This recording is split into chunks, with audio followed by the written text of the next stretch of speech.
نحمده ونصلي على رسوله الكريم أما بعد فأعوذ بالله من الشيطان الرجيم بسم الله الرحمن الرحيم قال الله تبارك وتعالى محمد رسول الله والذين معه أشداء على الكفار رحماء بينهم تراهم ركعا سجدا يبتغون فضلا من الله ورضوانا صدق اللہ العظیم۔ اللہ رب العزت نے رسول اللہ صلی اللہ علیہ وسلم کو اس دنیا میں مبعوث فرمایا، اور آپ صلی اللہ علیہ وسلم کو جس زمانے میں نبوت عطا کی وہ زمانہ آپ سب حضرات جانتے ہیں کہ جاہلیت کا اس زمانے میں دور دورہ تھا، ہر طرف جہالت ہی جہالت تھی، اور ایسے موقع پر ان لوگوں کو دین اسلام کی دعوت دینا کہ جن کے رگ و پے میں بت پرستی وہ سرایت کر چکی تھی، یہ ایک بہت ہی مشکل اور کٹھن کام تھا۔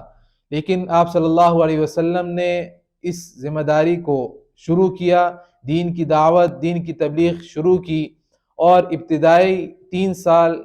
اللہ رب العزت نے حضور صلی اللہ علیہ وسلم کو جو 3 سال نبوت کے عطا کیے، اس میں رسول اللہ صلی اللہ علیہ وسلم نے غار ثور میں اپنا وقت زیادہ تر وقت غار ثور میں گزارا، اور اللہ رب العزت کے سامنے گریہ وزاری کے اندر یہ وقت گزارا۔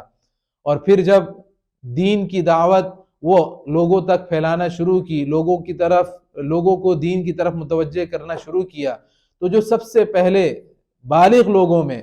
آزاد اور بالغ لوگوں میں جو سب سے پہلے ایمان لائے، آپ صلی اللہ علیہ وسلم کی دعوت پر لبیک کیا، وہ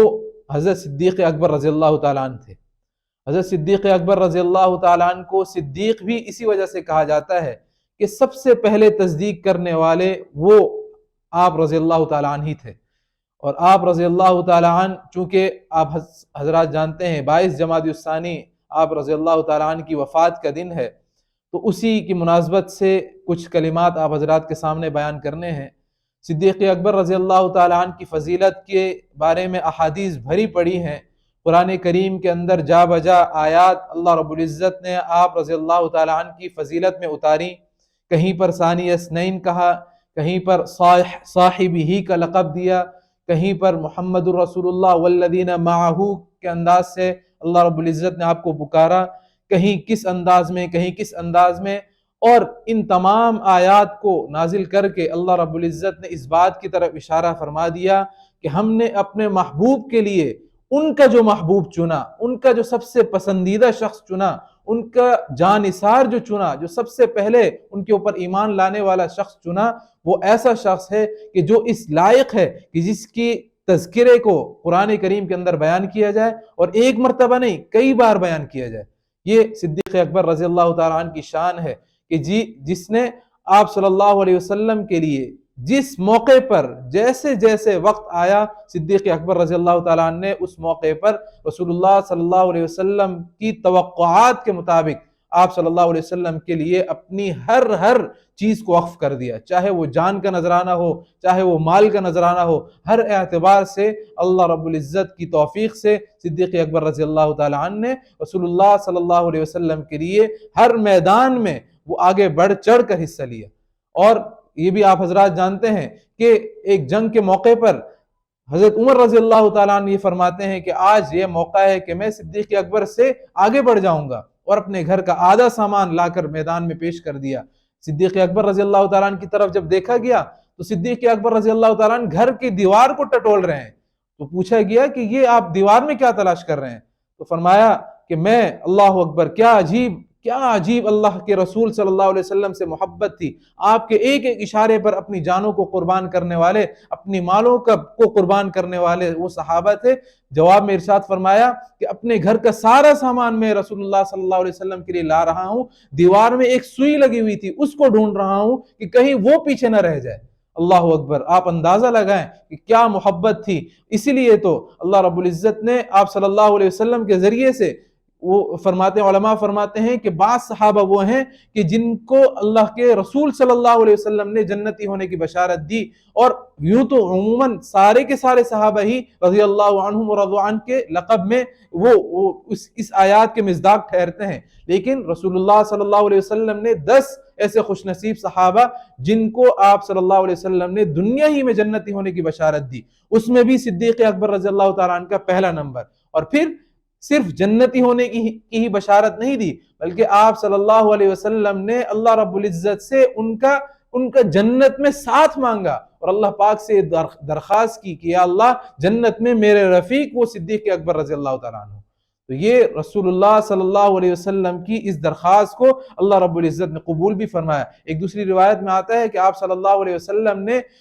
صحابی فرماتے ہیں کہ دعا کے لیے ہاتھ اٹھائے اور اللہ تعالیٰ سے درخواست کی، اللہ تعالیٰ سے دعا مانگی کہ یا اللہ صدیق اکبر کو بھی وہی درجہ عطا فرما، یعنی جنت میں میرے ساتھ درجہ عطا فرما۔ آپ صلی اللہ علیہ وسلم نے دعا کی کہ یا اللہ صدیق اکبر رضی اللہ تعالیٰ عنہ کو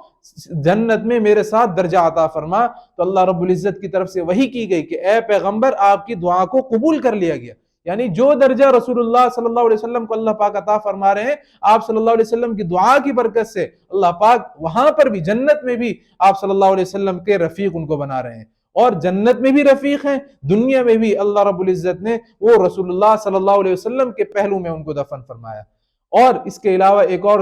روایت میں آتا ہے کہ آپ صلی اللہ علیہ وسلم نے ارشاد فرمایا کہ حضرت جبرائیل امین علیہ السلام مجھے میرا ہاتھ پکڑ کر مجھے جنت کی طرف لے کے گئے اور مجھے وہ دروازہ دکھایا اور فرمایا کہ تمہاری امت اس دروازے میں سے جنت میں داخل ہوگی۔ تو صدیق اکبر رضی اللہ تعالیٰ عنہ کے سامنے جب آپ علیہ السلام نے یہ روایت نقل فرمائی اور یہ بات نقل فرمائی تو صدیق اکبر فرمانے لگے کہ میری یہ خواہش ہے یا رسول اللہ، کاش کہ میں بھی اس وقت آپ کے ساتھ ہوتا تو میں بھی وہ جنت میں داخل ہونے والا دروازہ دیکھ لیتا۔ تو آپ صلی اللہ علیہ وسلم نے ارشاد فرمایا کہ اے ابو بکر تم فکر نہ کرو، تم میرے وہ صحابی ہو کہ تم جنت میں داخل ہونے والے تمام لوگوں میں سب سے پہلے جنت میں داخل ہوگے۔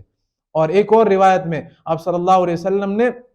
بالکل یعنی اپنی محبت کا اور اپنے ساتھ ان کے تعلق کو آپ صلی اللہ علیہ وسلم نے اس انداز میں بیان فرمایا کہ میں نے اپنے اوپر کیے جانے والے جتنے احسانات تھے لوگوں کی طرف سے، ہر شخص کا احسان میں نے دنیا کے اندر چکا دیا سوائے صدیق اکبر رضی اللہ تعالیٰ عنہ کے، کہ ان کے میرے اوپر اتنے احسانات ہیں، بے شمار احسانات ہیں کہ ان کے احسانات کا بدلہ میں دنیا میں نہیں چکا سکتا، ان کے احسانات کا بدلہ اللہ رب العزت انہیں عطا فرمائیں گے۔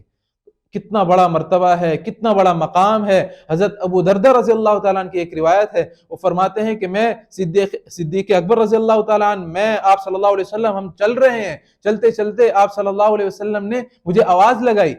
ایسے موقع پر آواز لگائی کہ میں صدیق اکبر رضی اللہ تعالیٰ عنہ سے آگے بڑھ چکا تھا۔ تو آپ صلی اللہ علیہ وسلم نے مجھے پیچھے سے آواز لگائی کہ کیا تم اس شخص سے آگے بڑھتے ہو کہ جو تم سے زیادہ بہتر ہے، تم سے کہیں زیادہ بہتر ہے؟ اور پھر ایک اور جملہ ارشاد فرمایا کہ اس دنیا کے اندر جتنی بھی مخلوقات کے اوپر سورج طلوع اور غروب ہوتا ہے، ان تمام مخلوقات میں سب سے زیادہ افضل وہ صدیق اکبر رضی اللہ تعالیٰ عنہ۔ تو اتنے فضائل، اتنے مناقب آپ صلی اللہ علیہ وسلم کی زبان اطہر سے ہمیں پتہ چلے، اور اس کے علاوہ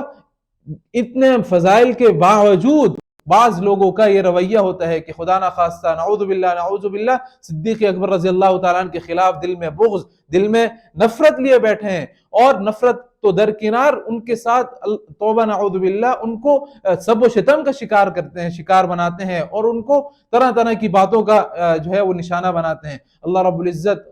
معاف فرمائے۔ احساس، کم از کم اس بات کا احساس ہمارے دلوں میں پیدا ہو جائے کہ جس ہستی کے اتنے فضائل، اتنے مناقب قرآن کریم میں الگ بیان ہوئے، آپ صلی اللہ علیہ وسلم نے الگ بیان فرمائے، اس ہستی کے بارے میں تو کم از کم ہم اپنی زبان درازی سے ڈریں، ہم اللہ کا خوف کریں کہ کس ہستی کے بارے میں ہم بات کر رہے ہیں۔ تو جو ہستی اتنے بڑے مرتبے کے اوپر ہے، اتنے بڑے مقام کے اوپر ہے، اتنے فضائل اس کو حاصل ہیں، اس ہستی کی عاجزی کا کیا عالم ہے؟ وہ یہ فرماتے ہیں کہ کاش کہ میں کوئی ایک درخت کا پتا ہوتا جسے کوئی جانور کھا لیتا۔ مقصد کیا؟ مقصد یہ کہ کل قیامت کے روز مجھے اللہ کے سامنے پیش ہونا ہے، کسی بات پر مجھ سے باس پرس نہ ہو جائے، میری کہیں پکڑ نہ ہو جائے۔ اور ایک موقع پر حضرت عمر رضی اللہ تعالیٰ عنہ فرماتے ہیں کہ میں صدیق اکبر رضی اللہ تعالیٰ عنہ کی خدمت میں حاضر ہوا تو دیکھا کہ آپ رضی اللہ تعالیٰ عنہ اپنی زبان مبارک کو پکڑے ہوئے ہیں۔ میں نے پوچھا کہ ابو بکر یہ کیا ماجرا ہے؟ تو فرمانے لگے کہ اس زبان کی وجہ سے میں ہلاکت میں پڑ جاؤں گا، یہ زبان ہلاکت میں ڈالنے والی ہے۔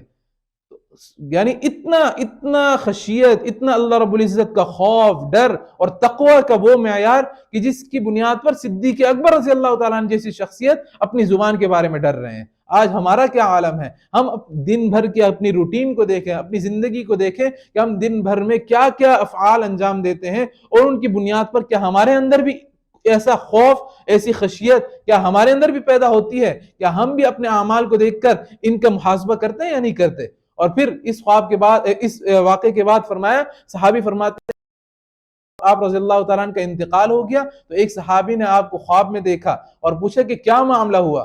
تو آپ تو زبان پکڑ کر، آپ کا یہ انداز ہوتا تھا کہ آپ زبان پکڑ لیا کرتے تھے اور آپ ڈرا کرتے تھے اپنی زبان کے بارے میں. تو فرمانے لگے کہ حضرت صدیق اکبر رضی اللہ تعالیٰ عنہ نے مجھ سے فرمایا کہ اسی زبان کی وجہ سے میں جنت میں چلا گیا. کیوں؟ کیا وجہ ہوئی؟ فرمایا کہ اس وجہ سے کہ اسی زبان کے ذریعے سے میں نے اپنے محبوب صلی اللہ علیہ وسلم کی تصدیق کی تھی. جس نبی کی تصدیق کی، جس کی محبوبیت کے اندر اپنے آپ کو فنا کر دیا، جس کے لیے اپنے آپ کو لٹا دیا، اپنا مال لٹا دیا، اپنی جان کا نذرانہ پیش کیا، اپنے سب کچھ تن من دھن جس نبی کے لیے قربان کر دیا، اسی نبی کے فرمایا کہ اسی نبی کی برکت سے اللہ رب العزت نے کرم کا معاملہ فرمایا. تب بھی یہ نہیں کہہ رہے کہ میں تو صدیق اکبر ہوں، میں تو ایسے ایسے اعمال کر کے آیا ہوں، اس کی بنیاد پر مجھے جنت ملی. تب بھی آپ صلی اللہ علیہ وسلم کی نبوت کے صدقے فرما رہے ہیں کہ میں جنت میں داخل ہوا. تو صدیق اکبر رضی اللہ تعالیٰ عنہ کی وفات کا دن، یہ 22 جمادی الثانی، ہمیں آپ رضی اللہ تعالیٰ عنہ کے یہ انگنت، یہ بے شمار فضائل اور ان کے بے شمار جو مناقب ہیں ان کی طرف ہمیں اشارہ کرتا ہے کہ جس صحابی کے ہم نام لیوا ہیں، جس صحابی کے نام پر ہم اپنے بچوں کے نام رکھنے پر فخر محسوس کرتے ہیں اور ہم یہ کہا کرتے ہیں کہ یہ صحابی کے نام پر ہم نام رکھ رہے ہیں، ہم ابو بکر کا نام رکھ رہے ہیں اس بنیاد پر کہ صدیق اکبر رضی اللہ تعالیٰ عنہ وہ سب سے پہلے صحابی تھے جو اسلام لے کے آئے. تو اس صحابی کی زندگی کو کم از کم ہم پڑھنے والے بنیں، ہم اس صحابی کی سیرت کو پڑھیں، اس صحابی کی صورت کو دیکھیں کہ ان کی صورت کیسی تھی، ان کی سیرت کیسی تھی، انہوں نے اپنی زندگی کیسے گزاری، رسول اللہ صلی اللہ علیہ وسلم کے ساتھ ان کا تعلق کیسا تھا، زبان کے کیسے تھے، اخلاق کے کیسے تھے، عادات کے کیسے تھے. تو ان کی زندگی کو پڑھیں گے، ان کی زندگی کو اپنے سامنے رکھیں گے، اس کے مطابق زندگی گزاریں گے تو اللہ رب العزت انشاءاللہ ہماری زندگیوں کے اندر پیدا ہونے والا انقلاب ہم اپنی آنکھوں سے دیکھیں گے. اللہ پاک اس کے اثرات ہمیں دکھائیں گے کہ جس صحابی کے نقش قدم پر تم چل رہے ہو، کیونکہ ہر صحابی نبی وہ جنتی ہے، ہر صحابی نبی جنت کی طرف لے جانے والا ہے. جس صحابی کو بھی فرمایا تم جس صحابی کی بھی اقتداء کرو گے ہدایت پا جاؤ گے. تو لہٰذا کوشش کرنی چاہیے کہ اپنے ہر صحابی کی زندگی کو ہم سامنے رکھیں. ہم مختلف انداز سے کبھی کسی کا یوم وفات منا رہے ہیں، کبھی کسی کا یوم وفات منا رہے ہیں، کبھی کسی کا یوم پیدائش مناتے ہیں. تمام دنیا کے لوگوں کا، دنیا کے سیاستدانوں کا، دنیا کے سائنسدانوں کے یوم وفات ہمیں یاد ہوتے ہیں. کم از کم ہم اپنے ان ایسی ہستیوں کے جن کی وجہ سے یہ دین ہم تک پہنچا، ان ہستیوں کے بھی کم از کم ہم ان کے حالات کو بھی سامنے رکھیں، ان کے فضائل کو بھی سامنے رکھیں، اس کے مطابق زندگی گزارنے والے بنیں. اللہ رب العزت مجھے بھی آپ کو بھی صدیق اکبر رضی اللہ تعالیٰ عنہ والی صفات اپنی زندگی میں لانے کی توفیق نصیب فرمائے اور اپنے گھروں میں بھی وہ ماحول بنانے کی توفیق نصیب فرمائے. اللہ پاک کہنے سننے سے زیادہ عمل کی توفیق نصیب فرمائے. وآخر دعوانا ان الحمد للہ رب العالمین.